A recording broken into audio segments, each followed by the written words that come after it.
Welcome back to Nick Lenz Comic Corner Classic. That's known classic. This episode number 2916 and Doubleshot number 2810. Now we have two DC trades here. First up we have is Superman Day of Doom. Yep, it's a 4-issue miniseries drawn by Dan Jurgens with Bill Sienkiewicz on the inking. He also the covers this book. Yes, mostly put, this book, by the way, was released in 2003. After this book was released, here's the little fun fact with this book. This was the book that, when Dan Jurgens returned to DC, this is the book he did, and then took like a few years off from writing comics before he came back. Yeah, this actually was at the time he had just returned. Now, mostly put in a way, this whole book is basically kind of like a love letter to what he did for Superman in the 90s. That's basically the best way to describe this. And we also get appearance here by his favorite character to write, Booster Gold, aside from Superman, and the Ted Core Blue Beetle. Yep, it's mostly put a reporter basically reporting on Superman. There's stuff referencing here to like the Death of Superman storyline. We even have the Justice League International lineup. Well, actually, at the time they were Justice League America, and the lineup was comprised of Guy Gardner, Ice, Booster Gold, Bloodwing, who turned out to be Martian Manhunter, Maxima, Fire, and Blue Beetle. And it's all basically supposed to like, oh yeah, Doomsday, and of course Guy wearing his Guy Gardner Warrior outfit. Yep, it's basically a reporter doing a story on Superman. And I don't know if this is Dan Jurgens inserting himself in here, but this book is just purely amazing. It's like, yeah, dealing with the anniversary of the death of Superman, which only happened in 92. This came out like roughly 11 years after that storyline happened. But this book is really good. I give this book roughly a 10 out of 10. Yep.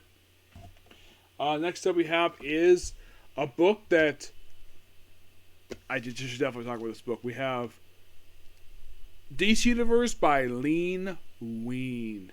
Len Wein. This collects various stories that he worked on that wasn't Swamp Thing or Batman. Even has his final story they put in here. His artwork for these issues are basically this round of Marvel by Robert Kaniger. Artwork here by Bill Dodd, Late Jim Perrell, Dick Dillon, Dick Giordano, Joe Gilla, Carmen Ventil, Neil Adams, Jim Starlin, Romo Toe, Sal Valito, Bob Allman, Joe Staten, Andy Owens, Kelly Jones. Of all these artists worked on this book, I've met one, Neil Adams. And those are curious, have I met Dan Jurgens? I have. I met him at Tampa Bay Comic Con. I think it was back in 20. I'm trying to think. I think it's 2018 I met him. Mm-hmm.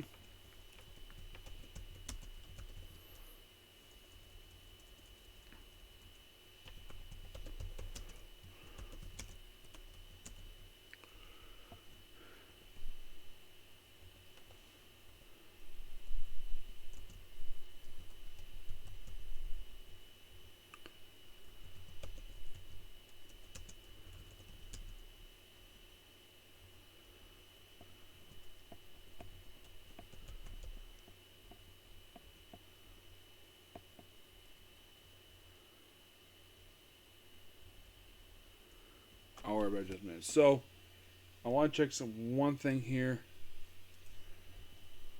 So, this book collects these following books: Teen Titans number 18, Famous Ranger Volume 2, issues 2024, Just Like America 100 102, the Human Target stories from Action Comics 419 to 432, the Tit Comic Presents 2729, a story from JLA 8 page number 2, DC Retrospective Green Lantern the 80s number 1, and his final story from Swamp Thing Special number 1.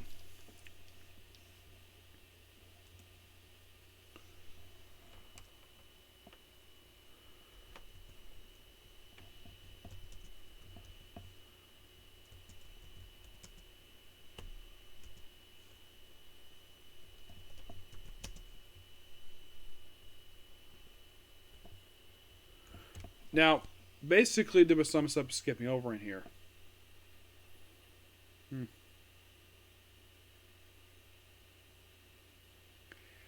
Yeah. For one thing, I'm skipping over. Okay, so I'm skipping over the Teen Titans issue because it's discussed already, and I think it was like Silver Age Teen Titans. Phantom Stranger 2021 because I discussed that in Showcase Presents Phantom Stranger Volume 1. Just Like America, I think it was an omnibus for Just Like America. I'm going to start with Phantom Stranger. Yes. Now, it just collects the A stories for these issues, it does not collect the B stories. Now, the first story is Circle of Evil. By the way, the Leighton Adams, he did all the covers for Phantom Stranger. So, this issue is basically Phantom Stranger dealing with. Well, by the way, the interior arc is done by Jim Perry. He's briefly captured by this Dark Circle group, and it definitely feels like basically like it's even that issue where it feels like basically a play of Phantom the Opera, with the guy cutting on the chandelier. I think he's basically the Phantom, even though it looks like a ghost. A lot of this is basically standalone issues. It's interesting they include these in here, and those of you curious though about these issues, were these the only issues that Len Wein ever wrote for the Phantom Stranger? By the way, the woman who's printing the book, her name is Cassandra Kraft. Yes, she's a friend of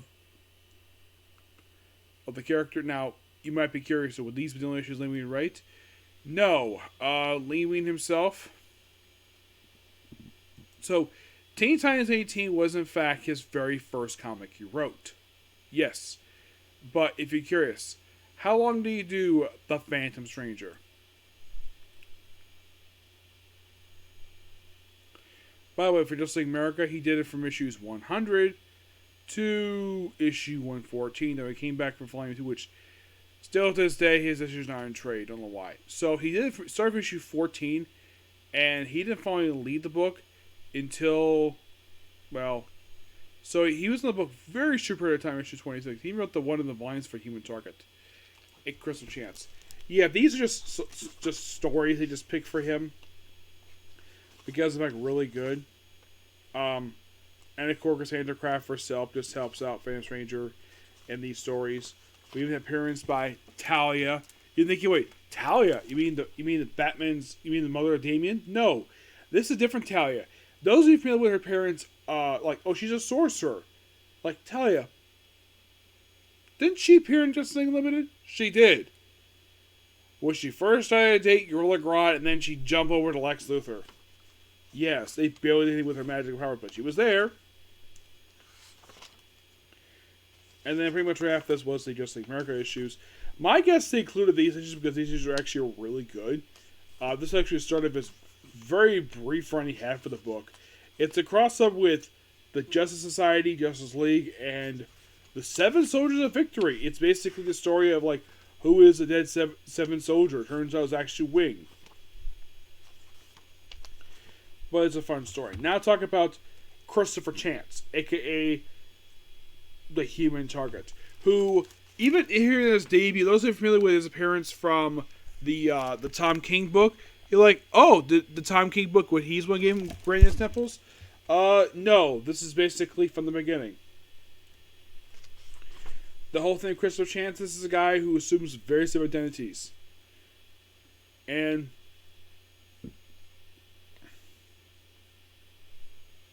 these are his adventures, basically. And now, you might be curious, though. Is this the entire feature for the Human Target?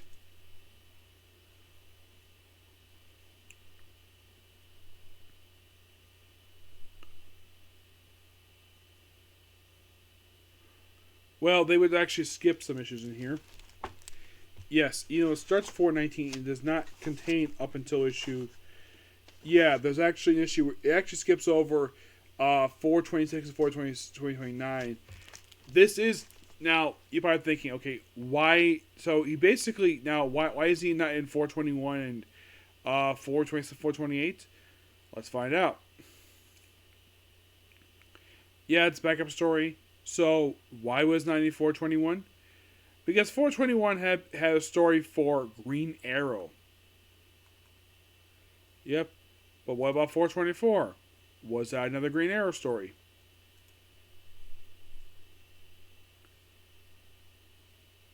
Yep. Green Arrow.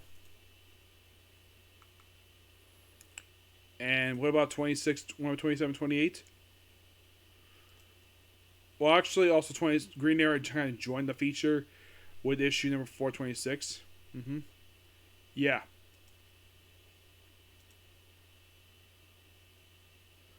For 427, it's basically the Atom. Yeah, I think it's like a 2-part feature for the Atom. And then basically, like 428 is basically an appearance by it's just Green Arrow and Black Canary. But what about 430? Like, who is the feature in this book? The Atom for 430. And for 431, it is Green Arrow again. I will discuss in the future, and then he would lead the book. He would do one more issue for Action Comics after this. And he would actually do a Aquaman story in the book. Yep. Indeed. Which is not in this trade. I don't know why. You would think they would put in this trade. Maybe because basically it's not his feature per se.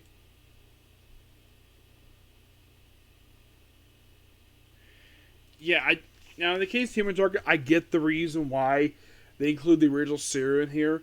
Because this is a character he created for DC Comics, who's still around this very day.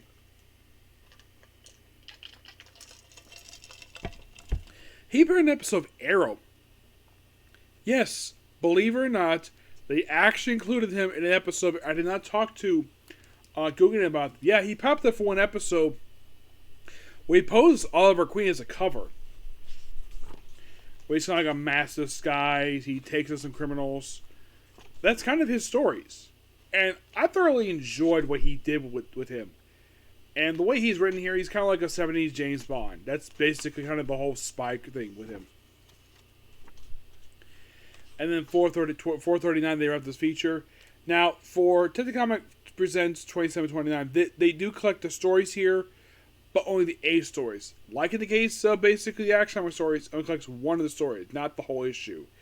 Yes, the backup story is what happened to whoever. Now, these are Superman. Now, Detective Comic Presents, we'll discuss more in this future. These are team-up stories where he teams up with various characters. Just like how in Brave and Bold, Batman teams with various characters. In issue 27, he teams up with Martian Manhunter to take on Mongol. Yep. With Jim Starlin and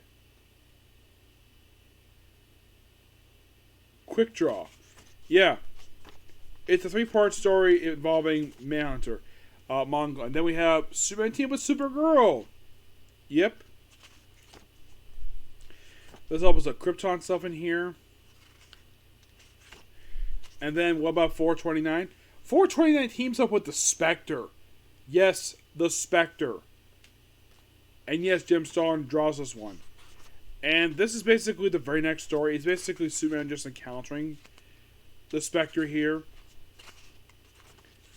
Now, as for the JLA 80-page time, this is just a story from it called With Friends Like These. And the lineup is, get this is set on the watch, this is set on the Satellite 1. And the lineup here is basically Green Arrow, Hawkman, Hal Jordan Green Lantern, Aquaman, and Ray Palmer Atom. Where it's basically just several guys, like, oh, Eve Longa Man is here too. We have 1, 2, 3, 4, 5, 6 guys just going on an adventure. Or you even have, get this. So, one of the coolest things in this book, we actually have Green Arrow take on Captain Boomerang in this book. Yes. I'm like, that's actually pretty cool. And then move on to the retrospective 80s. Now, the reason why that Len Wein they put this in here, that was a good reason why I put it in here, because Len Wein wrote it, obviously. Now, why was he picked in this one? Well, there's a good reason for it, because he wrote a lot of Green Lanterns in the 80s. Yeah, he was the Green Lantern writer for basically, for this period of time. Yeah. He wrote Green Lantern. which, fun fact, is actually in trade. You're like, really? Yes, most of it is. Technically, the first issue he did was 128. That was technically the first issue he did for the book. He did a backup story, which is part of the... I think it's... No, it's not a reprint. And then he starts officially with 172 and wraps issue 186. He even does a Green Lantern annual. Yes. And by the way, they actually did collect some of the run. Actually, no, they did collect the whole run. Yeah, it's Green Lantern Sector 2014, where yes, they do pretty much collect basically his entire run, except for his opening issue. They did not put that in the trade. Don't know why, but they didn't. Yeah. So, basically, it's all about John Stewart, because this the cover has Hal Jordan and Guy Gardner. This whole thing is about John Stewart. And this book kind of in a way explains how I would say it's a bit of a retcon. It explains like how John Stewart's identity became publicly known in comics. So he meets a reporter who tells who she really is. And it's like a whole day with John Stewart and his whole identity out. It's like, and of course, like because he's out of the Green Lantern, he's like, are you Green Lantern? Do you know the Flash? How tall is Superman? He's like, give me a break here. Misunderstanding. Who is possible? We're going to come this time. Oh, just record his hair. But screw it. Okay, so I am Green Lantern. So what? It's like this way you get from me. What's to do Batman's ears? He has no idea. Yeah, and also we have old school Green Lantern Sonar. Yeah, and Sonar does this little gadgets thing in here. He comes up with a really interesting idea that Sonar, of course, he's all about basically about his country, Doria. By the way, you're an absolute idiot. What do you mean? Anything else? To make my precious. Right? This is your pitiful. This is your, I know that. Then why don't you just publish your patents, moron? Share what you accomplish to the world. Your sign capital plan. I never thought. Yeah! Sonar! Yeah, and then basically his mentor, he tells the reporter that, well, the fact he's an architect for his aircraft, and the reporter who's in the book, basically, he just kind of leaves her. Yeah, then we have the Swamp Thing Witness Special, which is not the whole story. Now, this is one story that he put in here, and the thing is, it has no dialogue. It's a Swamp Thing story, and this, sadly put, was the last story he came out before he passed away. We have Kellen Jones' dialogue. It has no dialogue. It's a Swamp Thing going to the swamp, while also encountering Solomon Grundy, who's got a freaking baby. Yes, a tiny baby. And we have Swamp Thing versus, well, him. And then, of course, we have various other stuff happening here. I love this comic. We see it looked like a brief cameo here by Jim Gordon. Yes, Jim Gordon appearing in a Swamp Thing book. And it is something that I remember reading this, like, it's like, why does the book have dialogue? But I love the story, and the book ends with this cliffhanger of Swamp Thing meeting up with Batman. And by the way, you can obviously tell it's Kellen Jones' artwork because he has fetish with long bat ears. And that was his last story, but not the whole thing of this one. But this book is fantastic. I do recommend it if you're fans of Len Wein. I'm going to give it a 10 out of 10. It's really good. Yep. But the biggest reason why you should pick up this book is for the Human Target stories. That's the only reason we should pick it up. But everything here is really good. Like, if you're a Green Lantern fan, you would definitely check out the Green Lantern book that's in here. Yeah, in case you're curious, like, how long was Len Wein's run on Green Lantern? It was, like, officially, like over a year. Yeah, it started in, I think, like, I think it started in November 83, and it wrapped up in January 1985, so a little over a year. And as for why he left, I don't know, and I cannot ask him that due to his passing. Yep, but yeah, that's particularly a particular view. Please be sure to like, comment, subscribe, turn notification, do another like button. Next up, Ultra 7. Okay, next video. Bye.